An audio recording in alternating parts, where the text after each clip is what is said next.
In the early 1800s, China stood as one of the world's most formidable empires. Under the rule of the Qing dynasty, particularly during the reign of Emperor Kangxi and his grandson Qianlong, China represented the pinnacle of civilization in East Asia. The empire expanded its borders, maintained a robust tributary system, and held sway over regions including Tibet, Xinjiang, Mongolia, and Taiwan. Kangxi's reign marked one of the longest and most prosperous periods in Chinese history, consolidating territory, cultivating a flourishing economy, and fostering a vibrant scholarly culture and administrative framework. Qianlong continued to expand China's influence with military campaigns that secured its frontiers. At the turn of the 19th century, China accounted for over one-third of global GDP. Its markets, especially for tea, porcelain, and silk, were in high demand among Western powers. However, despite its cultural confidence and perceived self-sufficiency, cracks began to form due to foreign encroachment and internal resistance to reform. At the heart of China's trade with the West was the merchant Hao Kuo, one of the wealthiest men of his time and a key intermediary in Canton.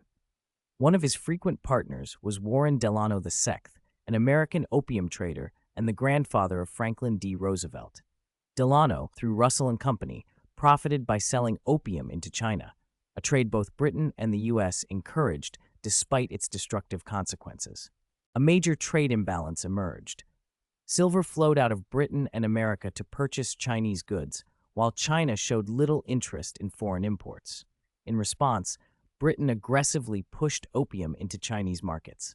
By the 1830s, addiction had become epidemic, weakening Chinese society. The Qing court tried to resist.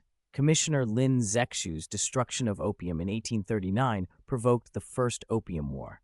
Despite Chinese efforts, Britain's naval power forced China to sign the humiliating Treaty of Nanjing in 1842, ceding Hong Kong and opening several ports to foreign control.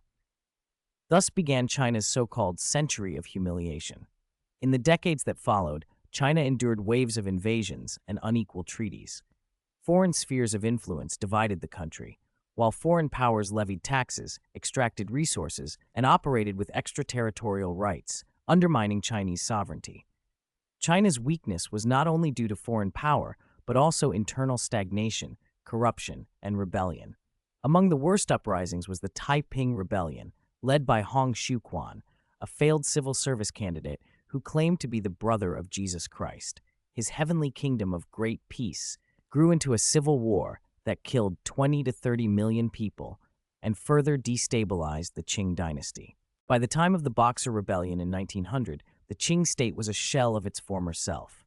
The Boxers, a nationalist and anti-foreign movement, tried to expel foreign influence, but the Eight-Nation Alliance responded with force, invading Beijing and imposing the Boxer Protocol. China had to pay enormous reparations, its sovereignty reduced to symbolism. The psychological impact was profound.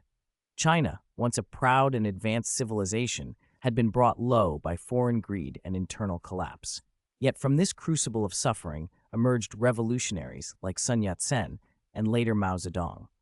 China's humiliation wasn't just military, it was existential, and it eventually fueled the nation's modern rebirth. Today, some draw troubling parallels between 19th century China and the modern United States.